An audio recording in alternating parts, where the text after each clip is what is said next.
was the one I gave some.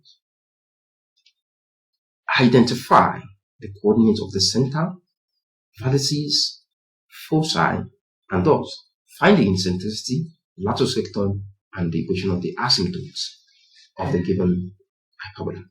So this is a problem we have before us, which we are required to find almost all of its properties.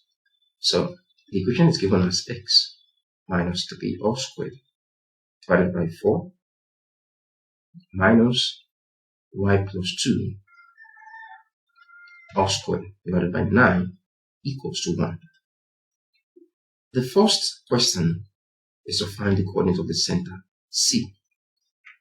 So now you can see that we now have some values attached to x and y. Basically, you take each of these values and alternate their signs. That will be the coordinate of the center. Since this one is minus 3, you alternate it and turn it to plus 3. So that will correspond to the coordinate of the center. This is the bracket. Okay, I wrote C. Let me put the bracket first. C in bracket. So that will be plus 3, comma.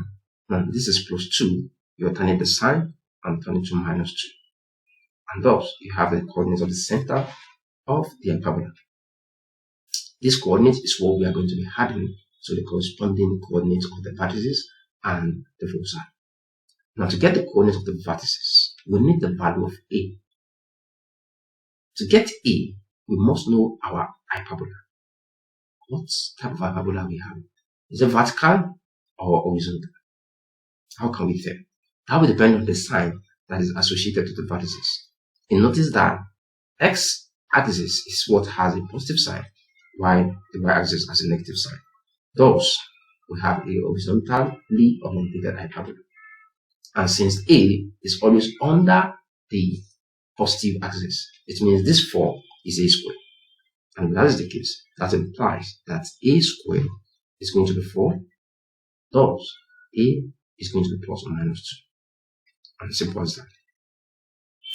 So, having identified the value of A, we can get the value of B similarly. So, B squared will be 9, which implies that B will be equal to plus or minus 3. We get the value of B2. Now that we have the value of A, we can get the coordinate of the vertices.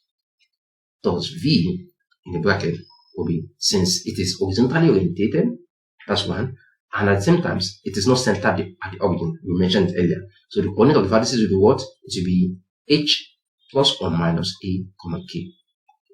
H is 3. Let me just put it on top. And K is minus 2. A is plus or minus 2. So that's what we're going to do right now. So V will be 3 plus or minus 2, comma K is what? K is minus 2. Excellent. Now, if you want, you can split this coordinate, and if you don't want, you can leave it like that. It's advisable to split it out. So the vertices will include 3 plus 2 is 5, comma minus 2. And 3 minus 2, 1, comma minus 2. So these is the vertices of the hyperbola. Simple as that. Now, the foci. To get the foci, we need the value of C. And to get C, we need to use the expression that connects the value of A, B, and C together. So what does it say? It says that C squared is equal to A squared plus B squared. This implies that C squared, A squared is 4, B squared is 9, and their sum is 13. Thus, C squared is going to be 13, and clearly implies that C is the root of 13. If C is root of 13, not just root of 13, but plus or minus root 13. Then the coordinate of this foci, since it's not centered at origin and horizontally orientated, that will be of this form F in the bracket. So it's going to be H plus or minus C, comma K. Excellent. So H is 3, remember, K is minus 2. It means the foci will be H, 3 plus or minus root 13, then comma minus 2. So just like before, let's split out the values. And the foci will include 3 plus root 13, comma minus 2, and 3 minus root 13, comma minus 2. And simple as that. So, on to the eccentricity. Eccentricity is equal to C over A. Thus, our lowercase e is equal to C over A, and upon substitution, where we have C to be equal to root 13 plus or minus divided by A, which is 2 plus or minus. This plus or minus can be considered to be cancelled by themselves, and let's overwrite just this. So that's the eccentricity. Now, Li, latus rectum, is 2b squared over A. B is 3. By the time we square it, we have 9. So 2 times 9 over A is 2. Latus rectum is just 9. Simple as that. And finally, is the equation of the asymptote. Remember, to get the proper equation of the asymptote, that also depends on two things. 1, the orientation of the hyperbola. 2, the center of the hyperbola. Since this hyperbola is horizontally orientated, it means I think this can go now. Yeah. Let me just write the value of C. We said C is plus or minus root 13. Since this hyperbola is horizontally orientated, the asymptote will be y equal to b plus or minus b over a x. But since it is not centered at the origin, it means we are adding c to it. If at all it is at the origin, then no more c, because c is going to be 0. But now c is not going to be 0 because the center h comma k, h comma k is 3 comma minus 2. So we need to do something else to get the value of c, and I'm about to show you that. So what exactly is the gradient? The rise over 1, that's just the ratio of b and a. It means y will be equal to plus or minus b is 3 and a is 2. Okay, and we have x attached to it plus c. Now this plus or minus is still there, not just like before that we consider plus or minus to cancel out for c over a. This plus or minus is part of a formula, you understand? Yeah. Now, how do we get c? We basically need to switch the value of y with minus 2 and the value of x with 3, and then do the math to get the value of c. And at the end of the day, we now try to reverse the process, but substituting value of c as whatever we have gotten. So what am I saying next? Instead of y now, we want to put the value of the center, which is minus 2.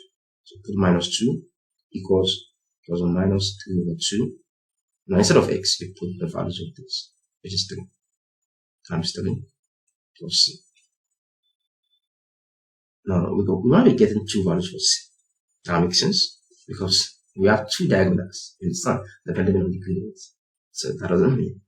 So let's split the signs.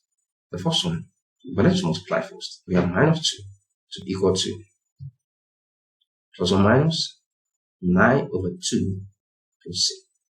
So basically I multiply this 3 with this 3 to get 9. Now, what do we do? Well, this plus or minus is just for the 9 over 2 alone, essentially. That will be minus 2 equals to plus 9 over 2 plus c, or minus 2 equal to minus 9 over 2 plus c. That makes sense. So we have split everything. Now we multiply all through for the left hand side and for the right hand side here. We should have minus 4 equals to plus 9 plus c. So basically, minus 2 times 2 gives us minus 4.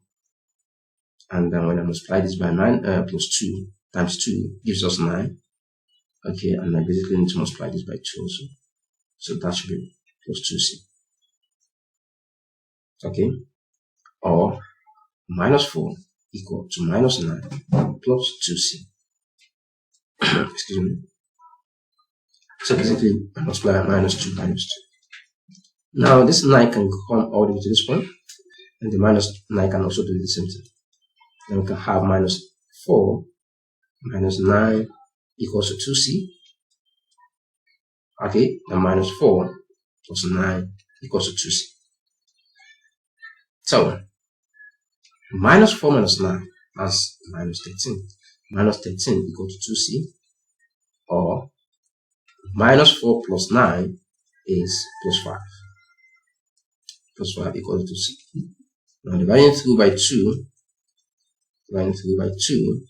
we should have c to be equal to minus 13 over 2, or c should be equal to 5 over 2, or c should be equal to 5 over 2. So these are the two values of c, which we can now get our final equation of asymptotes. So remember, let me bring it back. I actually need to show you something.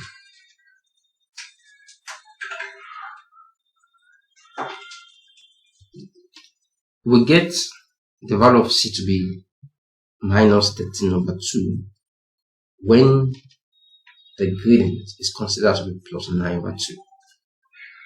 Okay, when it's considered to be plus 9 over 2, that's when we used plus 3 over 2. So it means, this is what I'm trying to do. If the first equation is y equals to, when we consider the plus 3 over 2x, now the value of c will be minus 13 over 2. Yeah, that's exactly what I want to show you. So you should be able to put the appropriate values of c in the right equation. Then the second one will be y equals to, when we consider minus 3 over 2x, when the gradient is minus, we'll get 5 over 2, and plus 5 over 2. So that is the intercept. So that is the equation of the asymptotes, and it's simple as that. So I hope you find this understandable.